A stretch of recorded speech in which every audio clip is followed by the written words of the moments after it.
Bonjour, bonjour à toutes et à tous. Très heureuse de vous retrouver dans cette édition de journal au sommaire.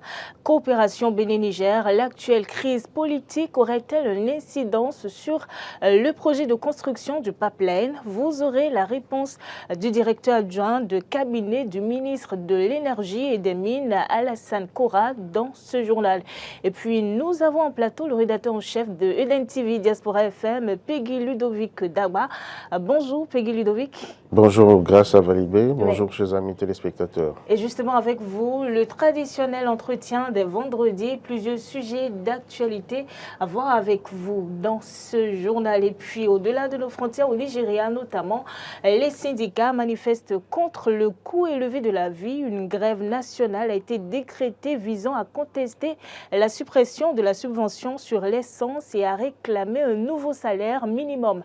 Et ce sera justement en fin de page inter. Voilà donc pour le statut de cette édition du journal. Restez avec nous pour le développement.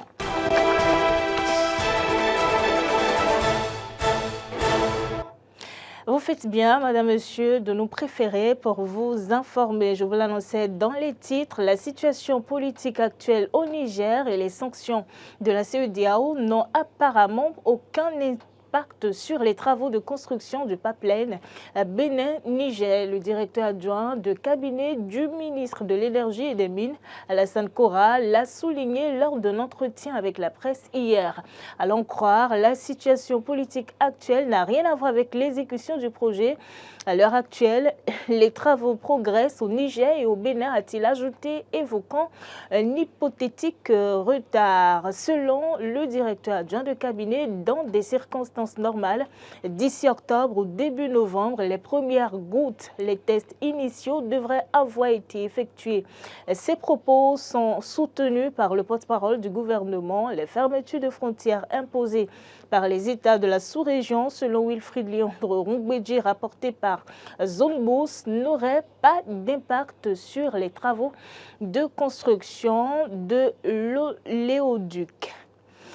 Le peuple ivoirien pleure depuis mardi dernier la mort de leur ancien président Henri Konan Bédié, leader du Parti démocratique de la Côte d'Ivoire.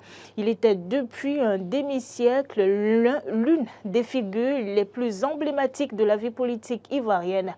Loin de leur pays, des Ivoiriens résidant au Bénin ont accueilli la nouvelle avec grande tristesse. Écoutez quelques-uns au micro de Clémence Tonoukoua. On a reçu l'information. Et vraiment, ça a été une nouvelle très triste pour nous d'apprendre que notre deuxième président de la République de Côte d'Ivoire s'en est allé vers le Père. Donc ça a été une nouvelle très très triste pour nous. Le souvenir que je retiens sont les 12 chantiers de l'éléphant d'Afrique. Vraiment, quand il a prôné cela, ça nous a fait chaud parce qu'on s'est dit qu'avec ce projet-là, la Côte d'Ivoire allait aller de l'avant. N'eût été ce qui s'est passé, que tout le monde connaît. Bon, le projet n'a pas abouti. Donc, je pense que ce fut un grand homme pour notre pays. Il a beaucoup fait et je pense qu'on doit lui rendre beaucoup d'hommages. Et Dieu saura lui garder une place auprès de lui là-bas. Dans d'autres pays, ça aurait été peut-être 1 ou 2 jours, 3 jours. S'il a préféré donner 10 jours, il a ses raisons. Je pense que pour moi, c'est une très bonne chose. On fera cet hommage-là à notre deuxième président. Et puis bon, la vie continue. Vraiment, ça me fait mal. Ça me fait mal. Sa disparition, vraiment, ça nous fait mal, sincèrement.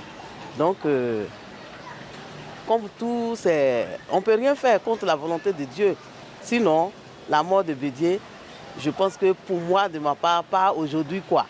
Ce que je peux dire, c'est un grand politicien de PDCI. C'est ce que je peux dire. Vraiment, nous, nos parents étaient un PDCI autres là, donc nous autres aujourd'hui, moi, personnellement, je vis que de PDCI. Voilà, donc sa mort m'a touché et puis, bon voilà. Donc il était bien avec nous, il était bien. Vraiment la mort de Bédié, vraiment, et c'est pas ce qu'il faut dire. Vraiment, hier là, vraiment, j'étais vraiment beaucoup triste. La mort de Bédié, vraiment, ça m'a rendu triste. Je ne sais pas ce qu'il faut dire, vraiment. Ça m'a rendu un peu malade. C'est quand je vais arriver en Côte d'Ivoire, je vais voir vraiment si mon papa est vraiment mort. Non, pour le moment, là, je ne crois pas. Il a beaucoup fait pour la nation, pour les Ivoiriens. Il a beaucoup fait.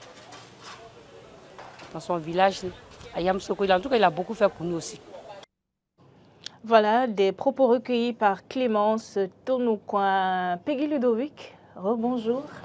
Alors, bonjour à vous, grâce à Valibé. Voilà, j'annonçais qu'avec vous, justement, nous avons plusieurs sujets d'actualité à voir. Ce midi, justement, nous allons commencer par cette célébration des 63 ans d'indépendance du Bénin qui a eu lieu mardi 1er août dernier. Nous avons quand même eu droit à de magnifiques images sur Eden TV montrant quand même le président du Nigeria, Bola Tinubu, aux côtés de notre chef de l'État, Patrice Talon, de très belles images. D'abord, en fait, comment est-ce qu'on peut qualifier cette coopération entre le Bénin et le Nigeria, puisque les visites de Bola Tinubu au Bénin sont assez fréquentes et récurrentes. Comment on peut qualifier cette coopération entre les deux pays? Grâce à Valibé, il faut déjà dire en même temps que c'est la toute première visite que le président Bola Tinubu effectue au Bénin depuis son accession à la tête du pays, de son pays, également au niveau de la CEDEAO. Bola Tinubu qui donc montre quand même de belles intentions, de bonnes intentions à l'endroit du président béninois et de son peuple. Patrice Talon qui donc depuis quelque temps, depuis l'avènement de Bola Tinubu, est beaucoup plus, comment dire, du côté du Nigeria, plusieurs conciliabules, plusieurs réunions, jusqu'à ce qu'il l'invite à Cotonou pour la fête nationale. Il faut dire quand même que c'est un gros coup pour la diplomatie béninoise, un gros grain que le pays tire de cette proximité-là légendaire entre le Bénin et le Nigeria, surtout que dans un passé récent, pas si loin que ça, on notait quand même des nuages dans le ciel des relations entre les deux pays. Je ne vais pas rappeler, je ne suis pas un rabat-joie, mais je ne vais pas rappeler non plus la suppression par exemple des subventions. La fermeture pendant près de 2 ans des frontières bénino-nigérianes, ce qui aura créé beaucoup de problèmes aux compatriotes des deux côtés, on va dire, puisque les échanges commerciaux entre les deux pays sont des plus grands et des plus vitaux pour les deux nations. Mais aujourd'hui, je pense quand même que le Bénin est en train vraiment de rattraper le temps perdu, de rattraper tout ce qui aura été perdu entre-temps, grâce évidemment à ce regain d'intérêt entre les deux pays.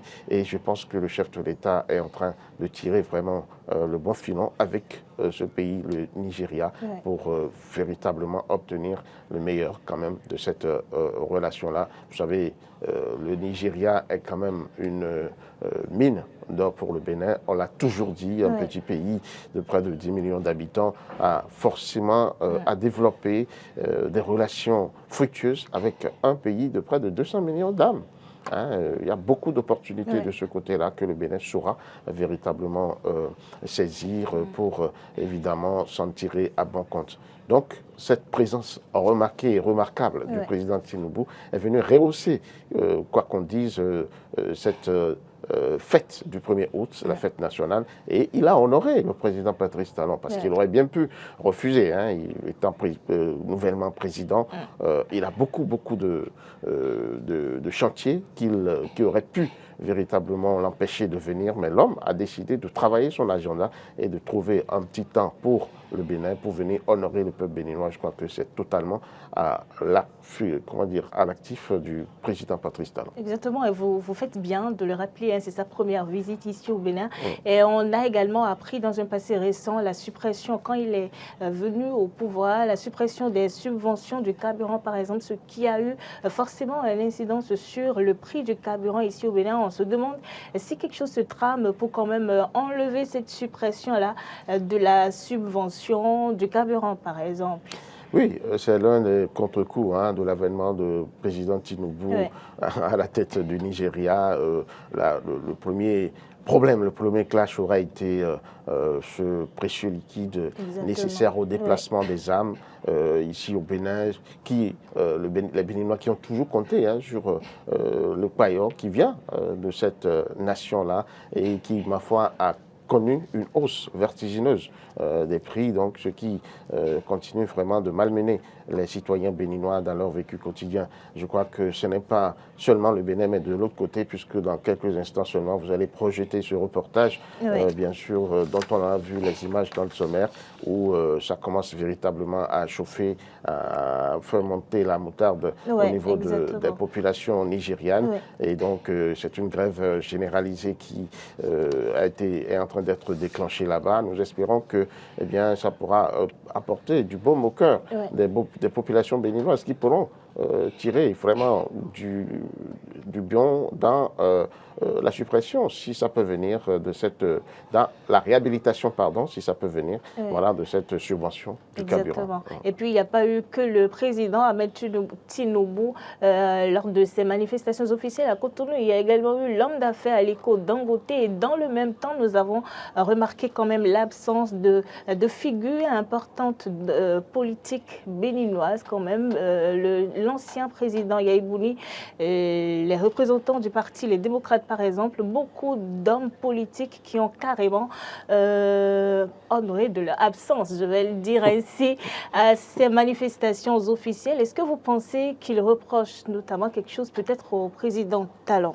Oui, vous avez entendu le président Boni Yayi se fendre pas d'un communiqué, mais d'une déclaration, d'un message sur les réseaux sociaux, notamment sur sa page Facebook, à la veille carrément de la célébration du 1er août, où il demandait qu'on quitte un peu les hypocrisies nationales pour se faire confiance et regarder dans la même direction. Il n'est pas d'accord que jusque-là, les détenus politiques comme Rekiat Madougou et Joël Aïvo et consorts soient toujours en prison, alors que c'est la fête. Donc pour lui, il faudrait quand même que le cœur ouvert, le cœur libre, léger, les Béninois se parlent, se pardonnent et fêtent dans comment dire, la concorde nationale, dans l'entente parfaite. Du côté des démocrates, ça a été la même chose. Ils ne sont pas d'accord avec cette situation-là et on dit qu'ils n'avaient pas de raison de se présenter au défilé. Donc, mis à part ces deux, je crois que le président Nicéphore Dieudonné Soglo, qui l'année dernière était là avec Boni Yayi, avec pratiquement la classe politique au complet, ma foi, cette année, selon les petites enquêtes, est un peu malade. Je crois qu'il est en France en soins pour comment dire, sa forme physique. Donc voilà simplement, on lui souhaite prendre rétablissement. Ce qu'on peut dire à ce niveau-là, je crois qu'on peut lui souhaiter prendre rétablissement pour qu'il retrouve très vite sa terre natale. Et autre sujet à voir avec vous, Peggy Ludovic, la situation au Niger qui reste encore tendue pour le moment. Les pays voisins s'appliquent à mettre en pratique les sanctions correctives de la CEDEAO. Le Bénin aussi, en début de semaine, on l'a appris à annoncer quand même fermer ses frontières terrestres existantes entre les deux pays. Mais on se demande si les projets socio-économiques entre les deux pays prendront un coup, notamment le projet Pipeline. Justement, il y a eu cette sortie du directeur adjoint du cabinet du ministre de l'Énergie et des Mines qui a expliqué quand même que ce projet de construction se poursuit normalement et qu'il n'y a aucun problème à cela. On se demande également, en fait, s'il n'y aurait pas un risque d'embrasement de la sous-région, des pays de la sous-région, dans cette affaire-là de sanctions annoncées contre le Niger. Oui, grâce à Valibé, avant d'en arriver à ce pan de votre question, passons déjà par le premier, qui est une question importante liée à un des projets, un projet majeur en fait pour le Bénin. Et c'est tout à fait normal que les populations s'en inquiètent, qu'on sache si vraiment ce projet de plusieurs millions, voire milliards de francs CFA pour le Bénin ne sera pas touché par ces événements malheureux. Eh bien, c'est tout heureux, c'est un ouf de soulagement que nous poussons à entendre ces réponses du directeur adjoint de cabinet du ministre des Mines et de l'Énergie. C'est tout à fait louable et je pense que cette intervention était vraiment appropriée, était propice, on va dire, parce que les questions se font importantes et inéluctables, puisqu'on ne sait pas si, avec ce qui se passe là-bas, où on a un nouvel ordre constitutionnel qui, ma foi, doit être renversé selon les desiderata de la CEDEAO, selon les décisions prises par la CEDEAO. On doit rétablir l'ancien régime. Est-ce que ces genres de projets ne peuvent pas être remis en cause? Question légitime pour des pays, pour des citoyens d'un pays qui veut se développer, parce que c'est un projet, je le dirai encore une fois, un projet majeur pour le Bénin. Donc c'est tout à fait heureux que le directeur adjoint de cabinet rassure que rien n'en est, rien n'en serait. Et là, franchement, on peut applaudir à tout rompre et toucher du bois pour qu'on ne puisse pas avoir des problèmes à ce niveau. Par rapport maintenant au risque d'embrasement, ceci est, comment dire, perceptible, puisque vous avez suivi, comme moi, eh bien, les déclarations du Niger, j'allais dire du Mali et du Burkina Faso, qui se dressaient contre toute éventualité d'intervention militaire et où ils vont jusqu'à dire, dès qu'on déclare la guerre au Niger, eh bien, le Mali et le Burkina se sentent aussi concernés. Il y a eu la Mauritanie aussi qui a fait la même déclaration, l'Algérie aussi, et voilà donc autant d'éléments qui permettent aujourd'hui de noter ce risque qui, si la menace de la CEDEAO était mise à exécution, eh bien, devrait pouvoir porter des coups, notamment à la stabilité de la région. L'autre chose qu'il faut dire, c'est que le pays dirigeant de la CEDEAO n'est même pas encore certain de pouvoir prendre part ou de participer à cette intervention militaire, puisque le Parlement de ce pays a voté. Je veux parler du Sénat, qui a voté contre l'enrôlement du Nigeria dans une éventuelle attaque du Niger. Donc, bref, je pense que la CEDEAO là a un problème sérieux à régler, un problème de crédibilité, parce qu'on ne peut pas chercher à corriger les conséquences alors qu'on ne dit rien aux causes. Les causes étant les gouvernances internes qui ne sont plus du goût des populations, des citoyens, et surtout les élections. Comment pensez-vous que dans un pays où un chef d'État est en selle, en cours de mandat, il y a une constitution qui est révisée, et ce chef d'État-là se dit, je suis vierge par rapport à la nouvelle constitution. Ça ne tombe aucunement sous le sens. C'est pas possible. Vous êtes là, il y a un acte matériel qui montre quand même que vous êtes là. Et c'est sous vous que la Constitution a été révisée. Comment êtes-vous vierge face à cette Constitution-là? Il y a quelqu'un qui a quand même impulsé une certaine procédure qui a abouti.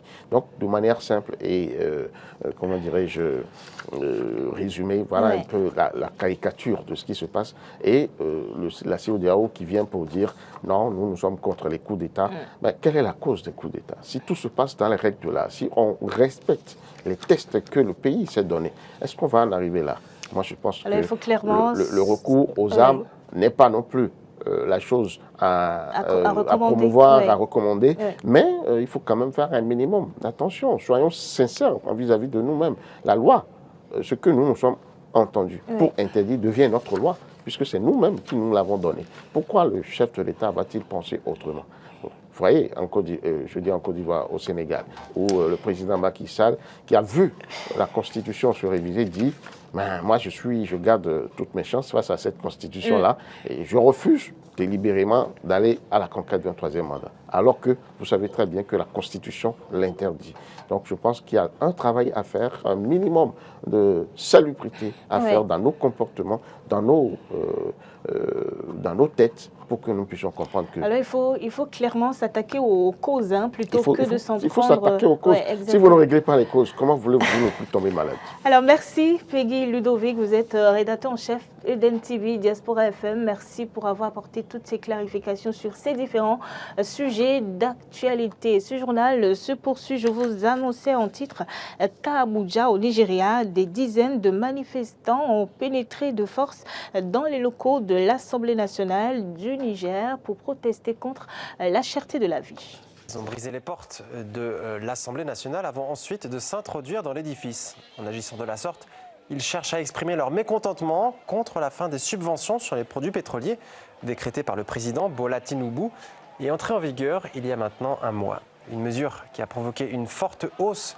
des prix du carburant, mais aussi des denrées alimentaires et autres produits de base. En milieu de journée, le principal whip du Sénat, Ali Ndoumé, s'est adressé à la foule.